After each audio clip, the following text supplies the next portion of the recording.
Olá pessoal, sejam todos bem-vindos a mais um episódio do podcast Médico para Paciente. Do meu lado, Daniel, sempre comigo, e a gente vai trazer hoje no nosso nono episódio uma temática extremamente interessante, Daniel. Eu trago aqui para ti. A gente sabe que a tecnologia vem se incluindo e sendo colocado cada vez mais presente dentro da prática médica. E já foi em discussão muitas vezes, nossa, será que os robôs e a tecnologia vai substituir o médico? Pontos positivos, pontos negativos. Hoje a gente vai então falar sobre medicina e sobre inovação e tecnologia dentro da nossa prática médica. Me diz aí. Antes disso, aproveita e já segue a gente no nosso arroba de médico para paciente, nos nossos Instagrams profissionais, arroba Daniel. Daniel Martins, com Isso, dois S. com dois S e arroba DR Luiz Severo Neurocirurgia, ponto neurocirurgia. E vamos trazer aqui, eu já começo com inquietação. Robótica. Cirurgia robótica foi colocada, já tem quase uns 20 anos já isso acontecendo e está inclusa aí na nossa prática clínica, tanto na parte da cirurgia abdominal, pélvica, ginecológica, como na neurocirurgia. Como você vê a presença do robô na prática do cirurgião? Não, está crescendo bastante. Eu acho que os maiores centros aí, São Paulo, Rio de Janeiro, Recife, Fortaleza, já estão operando bastante a questão de cirurgia robótica. Mas, assim, é importante salientar que ela ainda é muito cara, tá? Então, não tá acessível, sabe-se lá por quanto tempo ainda vai ficar fora do SUS, eu acho que ainda por muito tempo. Ela modifica um pouco, bastante, a questão da dinâmica, como que é feita no centro cirúrgico. Muda-se tudo, literalmente muda tudo, né? Você sabe como é que é. Coloca um robozão gigantesco lá, dependendo, tem salas que são só para o robô, né? Isso. E aí você tem que mudar, tem circulante extra, tem toda uma instrumentação diferente, fora o tempo que o médico que vai operar o aparelho, né, o robô em si, tem para poder ter o título de cirurgião robótico, né? Tem algumas áreas que se destacam mais, que avançaram muito mais do que as outras, em especial urologia, hoje está muito na frente, o pessoal está operando bastante, prostatectomia, diversas técnicas eles já estão fazendo, a proctologia está fazendo, tem cirurgia de cabeça e pescoço, basicamente quase todas as especialidades já fazem. Pega muito, a galera pergunta bastante, porque assim, é bonito o nome, né? Robô, século XXI, todo mundo acha. Mas por enquanto, a gente ainda está avançando, está em experimental. Temos excelentes resultados, são muito bons, mas assim, ainda está longe de ser acessível para grande parte da população, né? Essa é a verdade. E quando a gente fala em acessibilidade, até mesmo na formação médica, né? É uma formação específica. Então, Caríssimo. ainda, além do médico formado, além da residência de cirurgia, uma residência de uma subespecialidade, cirurgia geral, depois cirurgia gastro, depois uma cirurgia urológica, depois faz a robótica dentro dessa subespecialidade. Então, existe todo um know-how de como o cirurgião vai aprender. Porque a gente tem que frisar uma coisa, na cirurgia robótica, o cirurgião comanda todos os passos que o robô faz, né? Ele tem que aprender a comandar. Segurança, sem dúvida, né? Os movimentos são mais delicados, diminui muito o risco de tremor durante o procedimento cirúrgico, então diminui o risco de sequelas, diminui o risco de complicações. Mas toda a expertise em relação a conhecer a anatomia, dominar os passo a passo, sem dúvida, o médico bem treinado é que vai ser necessário para ter esse domínio dessa técnica. E essa técnica, ela realmente já vem crescendo, como você falou. Ela inclusive, na neurocirurgia, tem poucos estudos ainda que sendo colocados, a robótica entrando dentro da neurocirurgia de tumor cerebral, da neurocirurgia de esterotaxia, que é uma biópsia cerebral. Então ainda é algo que precisa ser evoluído, mas realmente é difícil você encontrar ainda sendo colocado, ofertado assim pelo SUS, a não ser a nível de pesquisa. Tem algumas universidades que já têm cirurgia robótica a nível de pesquisa e que mostra, sem dúvida, a possibilidade de reduzir sequelas quando você oferece isso. Não, ainda está bem longe. A gente sabe que quando a gente está iniciando uma tecnologia, a gente ainda tem dúvidas se ela vai ser acessível, mas depois a gente vai vendo que vai barateando as coisas, vão tendo outras indústrias vão fazendo. Por enquanto, a gente tem poucas marcas que fazem o robô em si, né? Mas é o futuro. Eu acho que então é uma inovação. O pessoal perguntou bastante sobre essa questão do robô. Então, eu acho que a gente tem que ter um pouquinho de tempo. Quem tem acesso, quem tem condição financeira e tem a opção de optar por uma cirurgia robótica, O meu conselho é que vá para a cirurgia robótica, que normalmente são profissionais muito treinados e que têm uma técnica muito apurada, porque para poder operar um robô, o profissional tem que ser bom, né? Exato. Além disso, puxando ao gancho do robô, existe a possibilidade de você fazer a condução desse robô por meio de telemedicina, né? A telemedicina, que ficou bem mais conhecida com a pandemia, hoje é algo que você também faz telemedicina. Pronto, é algo que praticamente todos os médicos têm ofertado a telemedicina. Os médicos mais antigos ainda têm uma certa reticência. Eu queria escutar de ti, como é que tu viu a aprovação? Porque até mesmo o nosso Conselho Federal de Medicina não entendia e não permitia nós médicos desenvolvermos a medicina pela telemedicina. Mas com a pandemia e a necessidade do distanciamento, houve essa necessidade e hoje está mais que liberado. Não, a pandemia ajudou demais. Eu acho que se não fosse a pandemia, a gente não teria telemedicina Exato. atualmente, até porque não era de interesse do Brasil, do CFM e principalmente dos conselhos regionais estaduais, porque meio que agora a gente consegue fazer... Eu consigo atender qualquer paciente em qualquer estado sem ter que ficar pagando vários... Exato. Então a gente... CRM, meio que a gente conseguiu... Agora eu consigo ter mais acesso ao meu paciente sem tanta burocracia. Exato. Então tinha muitos interesses obscuros, isso é fato. Desde os inícios, desde os anos de 2010, 2011 já tem isso tramitando, querendo que já tivesse algum tipo de telemedicina, mas a pandemia ajudou bastante. A telemedicina ajuda a gente a atender pacientes que estão bem longe, paciente de todo o Brasil. Eu consigo avaliar o paciente, não consigo fazer exame físico, mas eu consigo identificar muito do que está acontecendo com ele, consigo ajudar o paciente em todas as partes do Brasil. Além disso, a gente tem a prescrição digital. Então, muitas vezes o paciente pensa, ele vai me atender, mas se ele for passar um remédio controlado, eu não vou conseguir fazer uso. Consegue fazer uso da maioria. Sim. Obviamente que tem algumas receitas que são mais controladas, que é mais difícil da gente dispensar o medicamento, de prescrever, mas a maioria dá para fazer. E durante a consulta, existem algumas normas, que são os termos que o paciente às vezes tem que aceitar. Quando a gente tem alguns aplicativos, a gente consegue atender o paciente pelo próprio aplicativo, que vai conduzir a consulta. E ele, antes de começar, o paciente meio que clica num botãozinho lá, falando que é o termo de consentimento para fazer o... Então, é seguro, é legalizado, a gente consegue ajudar muitas pessoas. Então, acho que só veio para agregar. Isso sim, isso está muito no nosso meio. Depois tentaram regredir um pouquinho, falando que para atender por telemedicina em outros estados ia ter que pagar outro CRM, mas isso caiu. Que já era o CFM que ia ganhar mais dinheiro, aí ia encarecer tudo, né? Mas aí caiu. Então a gente ainda continua. Eu acho que é uma forma, a gente está gerando acesso a populações que muitas vezes não tinham acesso a um especialista. Está dentro da universalidade, né? O paciente às vezes não tinha acesso ao especialista, ao subespecialista, porque naquela cidade não tinha, o deslocamento era muito difícil.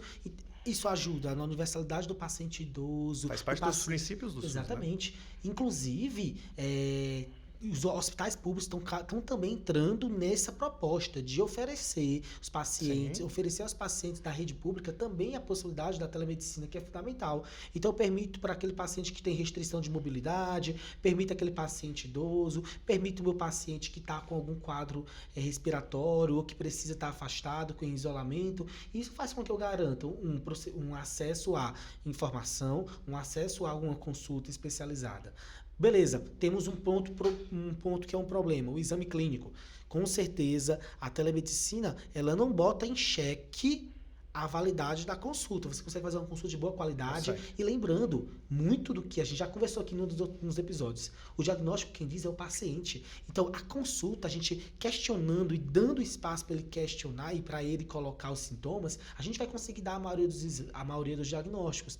Então, a telemedicina, ela vem com uma possibilidade, sim, algo seguro, algo mais prático, e você consegue tirar dúvidas. Muitas vezes, quando eu estou com algum paciente que tem uma queixa neurológica, eu não consigo fazer diretamente o exame clínico, eu peço para, se está com um neto, alguém que sabe mexer no computador, afastar, pedir para caminhar, eu já consigo avaliar a marcha, pedir para fazer alguns testes de força. Então, eu posso tirar algumas conclusões baseadas à distância do exame clínico, fazendo algumas provas neurológicas. Então, tem sim como, e é uma oportunidade sim que o paciente tem. Sem dúvida, isso modificou muito e está bem difundido. Não, isso aí é uma inovação que a gente teve, principalmente que no Brasil legalizou há 2, 3 anos, vai fazer, Exato. não tem 3 anos, e é uma inovação que revolucionou, né? O tratamento de várias, o acesso principalmente à informação e ao tratamento com especialista para todos. Isso fornece pelo SUS, diversos hospitais têm, eu na minha residência, boa parte da pandemia a gente teve que atender por telemedicina, porque não tinha, estava fechado e os pacientes precisavam ter o acesso. Mesmo o paciente, não, por causa da pandemia, não deixou de ficar doente, não deixou de ter intercorrência, Exato. tudo, né? Então, isso foi muito comum na maioria dos hospitais universitários, tudo, a pessoa já começou a atender pelo SUS. Existem algumas pessoas que têm uma ideia errônea que telemedicina é só para particular, só para privado. Não, telemedicina faz parte da medicina como um todo. O SUS está agregado na telemedicina, então ela veio muito para ajudar e já é uma realidade no Brasil. Sim, é uma realidade, é tão realidade que eu lembro quando eu fui fazer um treinamento em Brasília, ou num centro especializado de coluna e dor, a gente, durante o treinamento, a gente tinha várias pessoas do país todo passando lá pelo Sara Kubitschek, que é referência nessa parte de tratamento, e a gente consegue fazer uma avaliação, a gente consegue fazer o download de imagens, ver vídeos, fazer o paciente fazer testes, então dá para fazer uma boa avaliação sim. A própria telemedicina também tem como a gente fazer até o acompanhamento dos pacientes neurológicos, por exemplo, eu fiz um botox para espasticidade, aquele paciente que está mais rígido, eu consigo avaliar, porque do outro lado pode estar o fisioterapeuta com ele, do outro lado pode estar o acompanhante. Paciente que tem Parkinson, foi operado de Parkinson, eu posso avaliar com vídeos, marchas durante o exame. Então, assim, a telemedicina ela veio para ficar e é cada vez mais presente. Não, eu concordo plenamente. Eu acho que assim, a conversa, a consulta que a gente consegue identificar quase tudo, né? Obviamente que o exame físico fica difícil da gente fazer, mas a gente ainda consegue, com a ajuda de um acompanhante, de alguém que esteja lá do outro lado, realizar. Pede para palpar a barriga, está sentindo dor onde ele está palpando, explica como você quer a intensidade. Tem as limitações, não vai ser igual uma consulta presencial. Também a gente não vai falar isso aqui. Mas ela tem ajudado muito. Sim, sim. Te perguntar, se tu fosse listar dois tópicos dentro da tua subespecialidade que foram de inovação, de algo que tem modificado a sua prática, como é que tu colocaria? Dentro da parte de cirurgia geral, a parte de endoscopia, a parte de diagnóstico?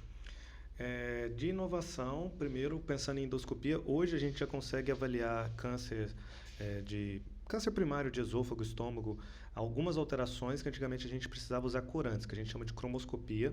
E esses corantes são muito bons, atualmente a gente ainda utiliza. Mas a gente já tem uma tecnologia no qual a gente consegue modular a luz, a intensidade da luz, pelo endoscópio, a gente consegue identificar o início do câncer. Sem biópsia? Não, a gente tem que fazer a biópsia. Tá. Mas eu preciso ver, mas sem o nosso olho precisa identificar a lesão para fazer a biópsia. Então, a área suspeita, você coloca uma visão específica até direciona a tua biópsia. Você coloca uma luz diferente, ela vai mostrar a lesão, porque a luz branca não vê. Imagina, essa luz aqui não vai ver, mas aí eu vou e mudo a intensidade dela, mudo o comprimento de onda que a gente fala, e aí eu consigo ver as alterações da lesão, tudo que eu não conseguia ver com essa lesão, com essa luz. Então, alguns aparelhos já mostram isso, e aí quando eu faço com essa mudança, eu já consigo biopsiar naquele local. Antigamente, a gente já conseguia fazer isso, só que a gente tinha que ter uma suspeita. Então, o paciente tinha que ter uma doença de refluxo de longa data, já gerando esofagite, já gerando esôfago de Barth, que são algumas alterações, para eu pensar em fazer uma biópsia guiada ali, que tivesse um local sugestivo de adenocarcinoma, tudo. Aí a gente jogava alguns tipos de corantes, e aí esses corantes iam e mostravam, esse local aqui é o local ideal para a gente biopsiar. E a gente biopsiava, e isso ajuda e ainda é muito utilizado. Essa luz, esse aparelho novo que vem trazendo essa alteração da luz, ele é bom porque a gente ganha mais rápido, o exame fica mais rápido, então o paciente tem que ficar menos tempo sedado. Pensando em endoscopia, é um exame que precisa de sedação. E tem menos efeito colateral. Muitas vezes esses corantes queimavam, o paciente sentia dor, né? Então agora a gente consegue fazer sem usar esses corantes, só mudando a intensidade de luz. Isso vale para endoscopia, vale para colonoscopia também a gente consegue. Já existem até escalas de avaliação do câncer pelo comprimento de onda. A alteração na lesão por essa luz diferente, a gente tem uma escala. Aí a gente consegue identificar para ver, realmente aquilo lá parece muito ser câncer por essa luz aqui, vamos biopsiar. Pela escala a gente já sabe. Então, pela luz a gente consegue ver neovascularização, a gente vê o vaso entrando direitinho, e aí neovascularização está sugerindo para a gente que é câncer. Né? Boa. Na neurocirurgia, pensando em neurocirurgia oncológica, a gente também tem utilizado essas luzes, a luz negra, sobre um corante. Esse corante, em geral, vamos supor, tem um paciente com um tumor numa área que é muito eloquente, próxima da área da fala, próxima da área da força, em que você, não, vou operar e pode ter risco de ter uma lesão motora grave, uma lesão na fala grave. Uma das estratégias, além de ser feito esse corante em que colocado uma luz negra e ele vai brilhar o tumor, eu também posso fazer a análise dessa região. Eu pego eletrodos e estimulo as áreas. Essas estimulações me garantem, certo? Essa área aqui é uma área do braço, é uma área motora eloquente. Essa área aqui é uma área da fala, porque eu tenho uma resposta. E mesmo operando acordado. Então, o paciente sobre essa luz, colorindo bem a minha lesão e ele estando acordado, eu posso avaliar a voz dele. Então, eu fico fazendo estímulos e vou poder avaliar. Quando eu avalio, ele falha a voz, quer dizer que essa área é uma área importante. Então, na neurocirurgia oncológica moderna, eu quero não só tirar o máximo de tumor, mas é o máximo de tumor garantindo uma funcionalidade. Então, eu quero ainda entregar o paciente funcional, com não tantas sequelas, e para isso, essa utilização de luzes e essa tecnologia de monitorização intraoperatória veio para ficar e é algo muito importante. Além disso, a gente tem na área da gastro, da endoscopia, a gente tem a cápsula endoscópica, que é uma câmerazinha que muitos pacientes falam, doutor, o que vai fazer com essa câmera e tal? É uma câmera que você vai engolir e ela vai ficar tirando foto e filmando até sair nas fezes, até sair no seu cocô. A gente consegue identificar onde tem alteração. Normalmente, os pacientes que têm indicação de fazer a cápsula endoscópica são pacientes que têm sangramento de intestino médio, que a gente fala que é uma parte onde nem a colono vai chegar, nem a endoscopia vai chegar. Então, é uma parte que a gente não consegue fazer. Tem um aparelho que a gente consegue avaliar uma boa parte do intestino delgado, que é o enteroscópio e tal, mas é de difícil manuseio, tem poucos lugares, pouquíssimo acesso. O que o pessoal faz normalmente? O paciente está sangrando, não é do estômago, não é do esôfago, não é do duodeno, não é do intestino grosso, é do intestino médio, que a gente fala, que é delgado, que não tem acesso. Normalmente o que é mais comum é abrir o paciente, tanto por vídeo ou aberta mesmo, fazer um corte ali, entrar com o aparelho do colono por dentro daquele corte e fazer meio que seria uma colonoscopia dentro do delgado, né? Entendi. Uma delgadoscopia, né? Mudando. E aí você consegue identificar se tiver algum local onde tem um enovelado, né? Que tem alguma coisa que está sangrando, você consegue identificar aquele local e ressecar. Por que isso é importante? Porque a gente não consegue viver sem intestino delgado. Então, quanto menos ressecar, melhor. Porque às vezes o paciente, doutor, vai lá e tira e tal. O intestino delgado não é igual um baço, não é igual o intestino grosso, que dá pra gente viver sem. A gente não vive sem intestino delgado. Então, a gente precisa ter uma certeza e o local onde está pra gente ressecar o mínimo possível. Então, tem a cápsula endoscópica, que já tem um tempinho que está aí. Não é tão acessível, mas já dá para... O pessoal tem várias clínicas que tem. Você engole a cápsula e ela sai tirando foto depois... Coloca num software lá, a pessoa fica vendo, passando rápido, né? E aí naquela velocidade você consegue ver onde tiver lesão, você consegue identificar exatamente a altura, tudo. Isso ajuda bastante no planejamento cirúrgico ou então descartar se é dali que está sangrando ou não. Boa. Dentro dessa aba de diagnósticos e evolução de diagnósticos com a tecnologia, na neurocirurgia eu poderia pontuar aqui a monitorização da pressão dentro do crânio sem cortes. Então, imagina aquelas pessoas que têm dor de cabeça crônica, imagina aquelas pessoas que possuem uma doença chamada hidrocefalia de pressão normal, que já possuem válvulas, ou possuem hidrocefalia secundária a um tumor, que possuem válvula, ou pacientes que têm, por exemplo, hipertensão descontrolada, não está controlando bem a pressão. De que maneira eu posso avaliar como todas essas doenças estão afetando o cérebro sem fazer uma cirurgia? Que o padrão ouro, quando eu quero ver a pressão dentro do crânio, é colocar um monitor, um eletrodo em que eu vou avaliar a pressão dentro do crânio, de maneira aberta, com riscos cirúrgicos. Agora, com essa nova tecnologia em que eu consigo fazer essa monitorização, é como se fosse um capacete que é colocado ao redor da cabeça e um sensor. O mesmo sensor que é utilizado, aqueles nanômetros de avaliação de terremoto, ele foi implantado nessa bateria, nesse gerador, e ele percebe nanomovimentos, micromovimentos da calota craniana. Até então, se achava que o crânio era um ambiente fechado e inelástico. Um ambiente hostil. Exatamente.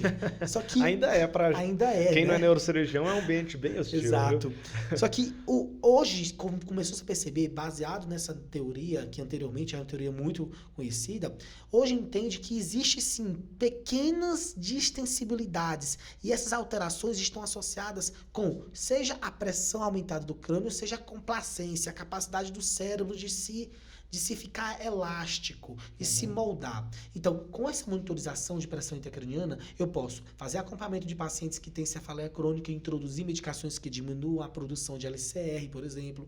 Eu posso fazer tratamento mais direcionado de hipertensão arterial. Então, estou chegando agora, muita demanda aqui em Campina Grande, em Recife, pacientes que são de cardiologistas, hipertensos de difícil controle, em que eu faço a monitorização e avalio. E quando eu identifico que o paciente tem hipertensão de difícil controle com alterações na complacência cerebral, a gente é mais agressivo, a gente aumenta a dose de beta-block, aumenta a quantidade de medicações antihipertensivas, ou mesmo já propõe intervenção cirúrgica ou minimamente intervencionista que você faz a nível renal para tentar baixar essas pressões, tanto intracranianas como pressões arteriais sistêmicas. Então, assim, essa monitorização tem utilizado, tem o seu espaço nessas patologias, porque as doenças crônicas, elas têm interferência sobre o cérebro. E o quanto que elas interferem é hepatopatia, por exemplo, doença do fígado, afeta o encéfalo, a encefalopatia hepática, ela aumenta a hipertensão intracraniana. Então, monitorar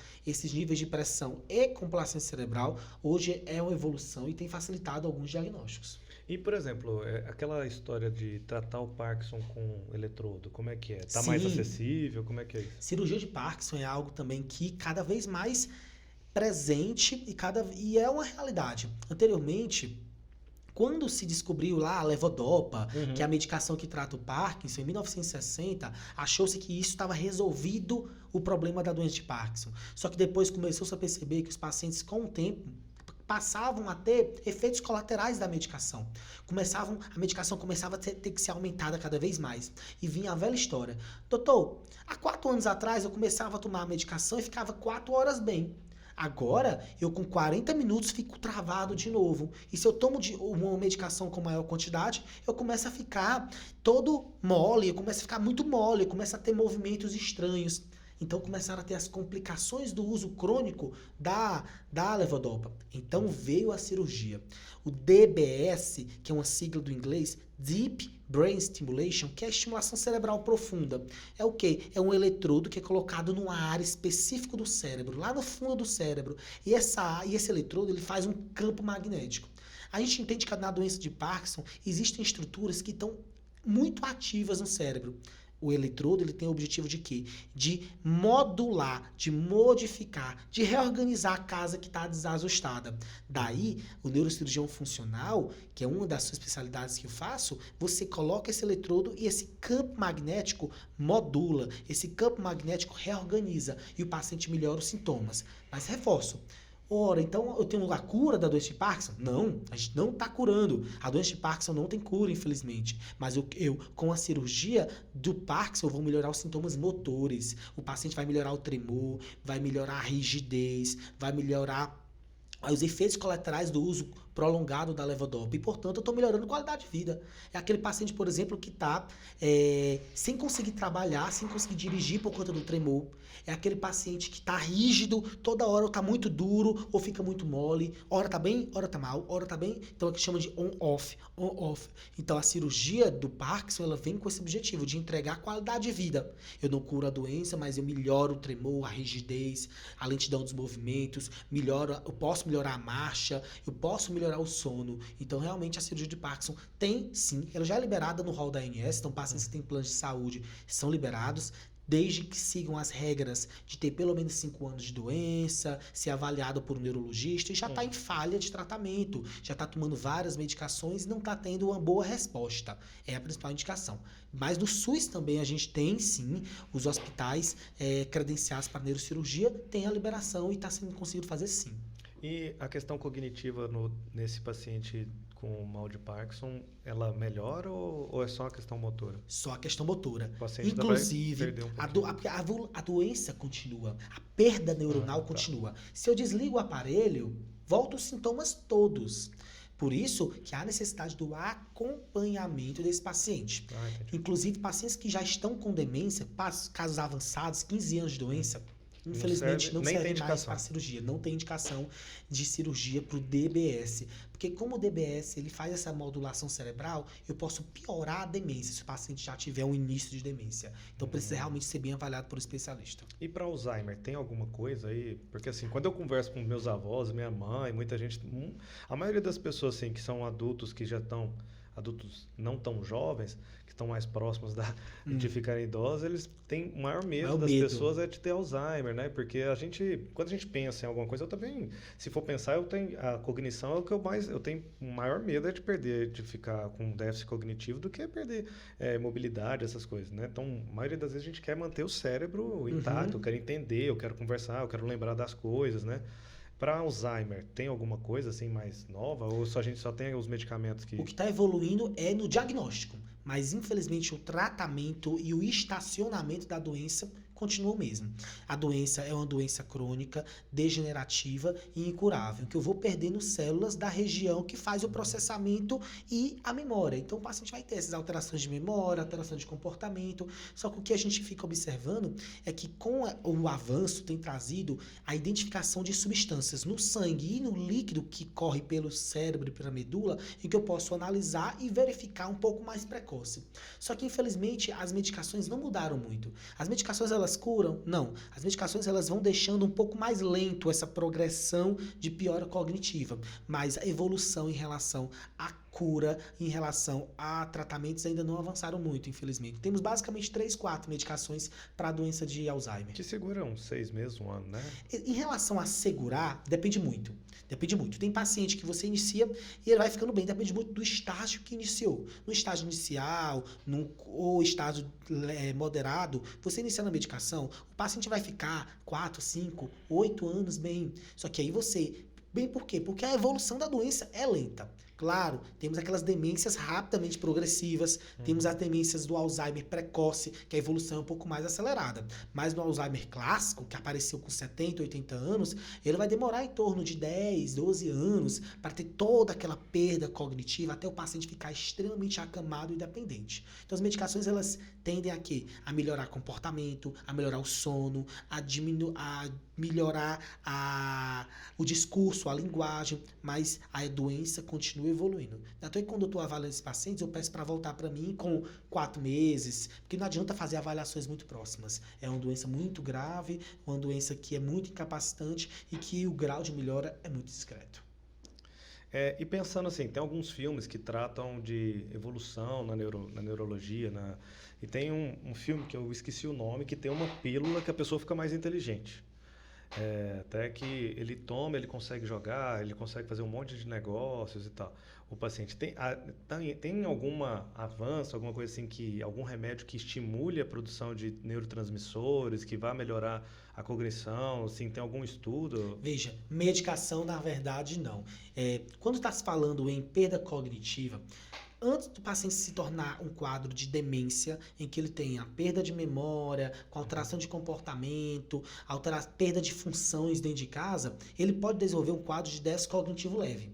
Nesse momento, já existe sim uma perda neuronal, perda de células, uma diminuição de substâncias no cérebro e as conexões já ficam mais fracas.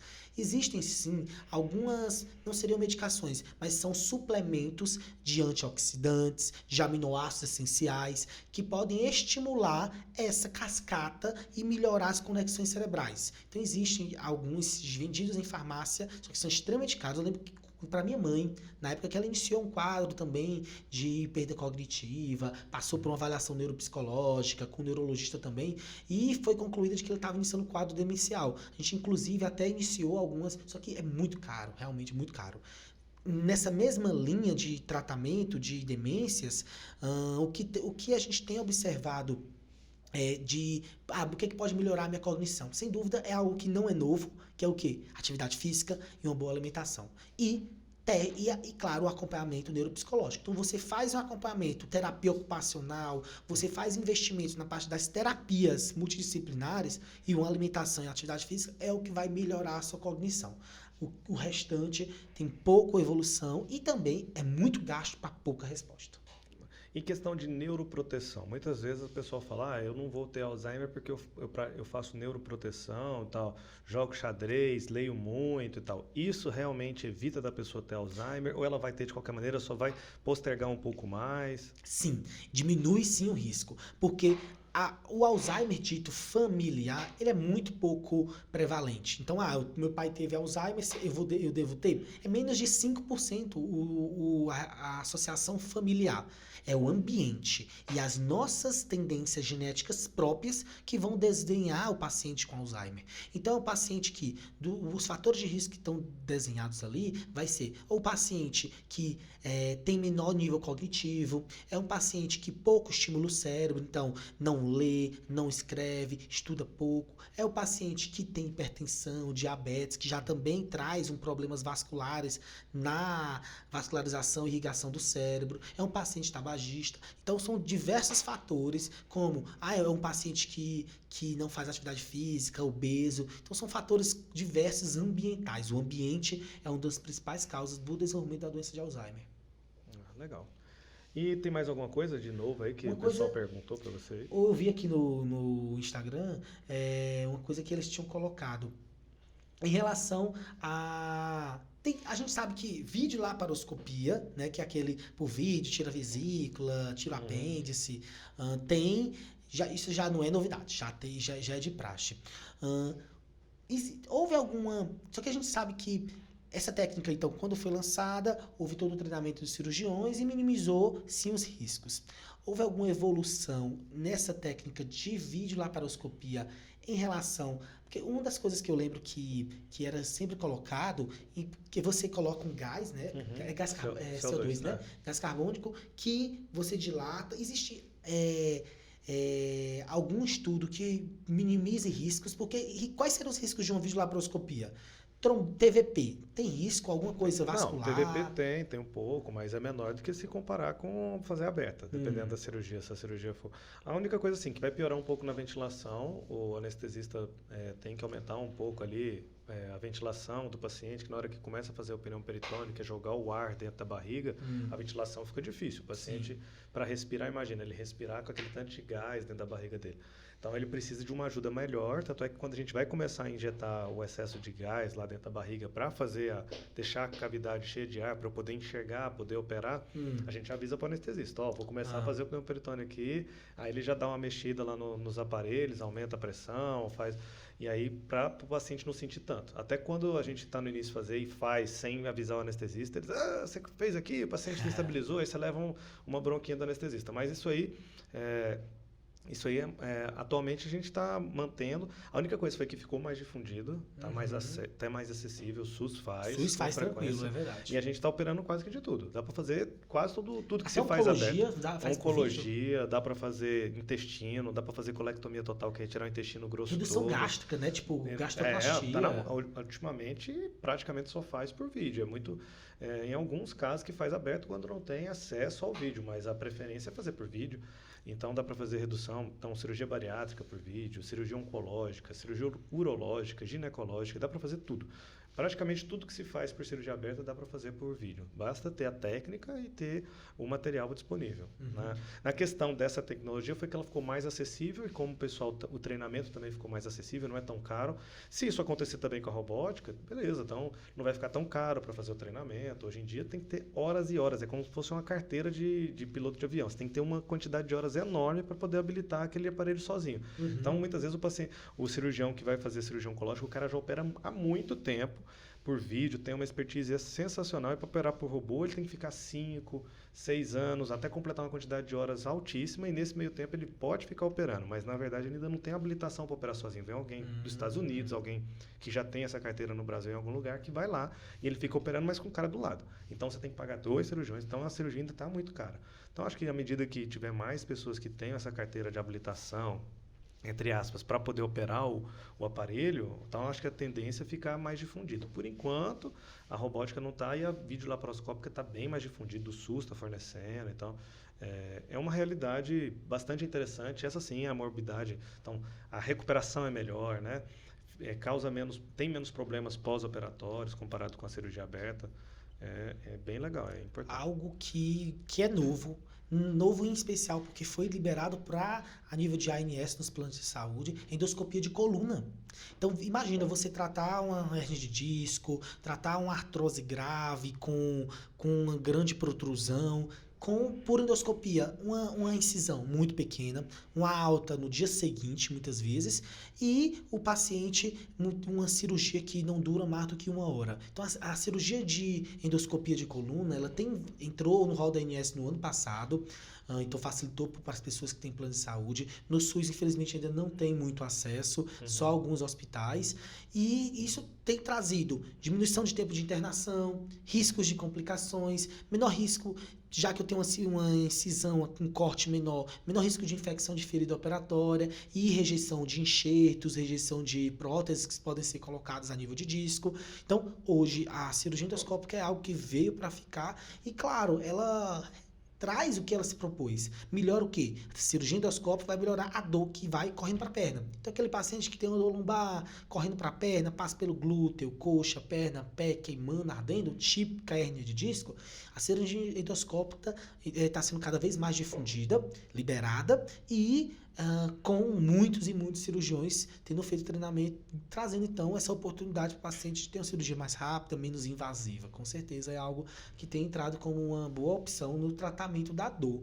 E quando a gente fala o que evoluiu no tratamento da dor? Cirurgia endoscópica, uma boa opção.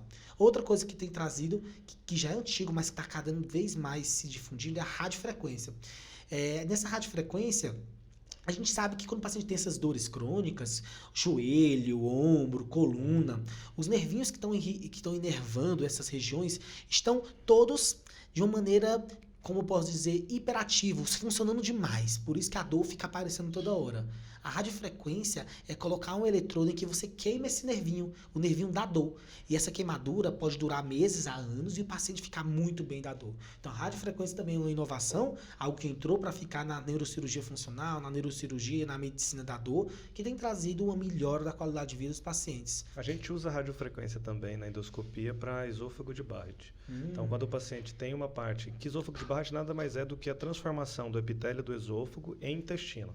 Nessa transformação, pode acontecer o surgimento de um câncer. Então, a mucosa está se transformando em algo que não era dela e isso pode gerar um câncer. E aí a gente tem que ficar fazendo acompanhamento. Então, a gente vai vendo, está se transformando muito rápido, está tendo displasia tipo baixo grau, alto grau, né? Adenocarcinoma in situ e tal. A princípio, a gente pode tentar operar endoscopicamente quando a gente faz o acompanhamento e a gente pode, à medida que vai tendo as displasias, para evitar de uma cirurgia, que cirurgia no esôfago nunca é fácil e é sempre complicada. A gente pode fazer radiofrequência, radioablação, a gente usa um eletrodo, vai com aquela maquininha que vocês têm e queima a quantidade certa. Os epitélios, é como se fosse queimar o epitélio. Exatamente, a gente faz aquela queimadura uma cauterização. Daquilo lá, que é diferente da cauterização que a gente usa com um bisturi. Então, é uma cauterização que a gente consegue aprofundar mais, porque com o bisturi a gente queima só a mucosa. Sim. Com a radiofrequência, vai mucosa, submucosa, vai na muscular, consegue ir até lá o máximo que conseguir, porque a gente está tentando evitar um câncer, né? Então, tem que ser o mais preciso possível. Então, na endoscopia também tem acesso a isso. De vez em quando, o SUS consegue liberar, um laboratório vai lá, faz uma graça, mas mesmo assim daí é difícil até para convênio, questão particular. Mas é uma inovação que já tem na endoscopia também. Sim. Com certeza, todas essas inovações e tecnologias que a gente falou aqui, elas são coisas que vieram para ficar e para trazer melhora de resultado.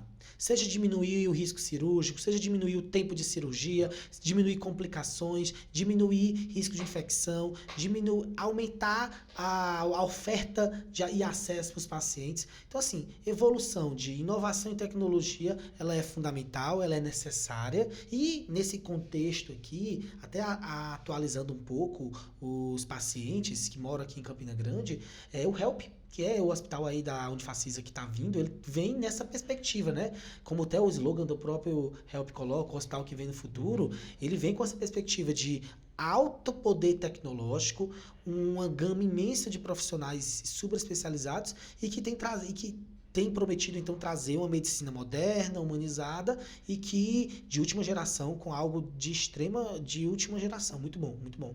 Fico orgulhoso aí do HELP. Legal.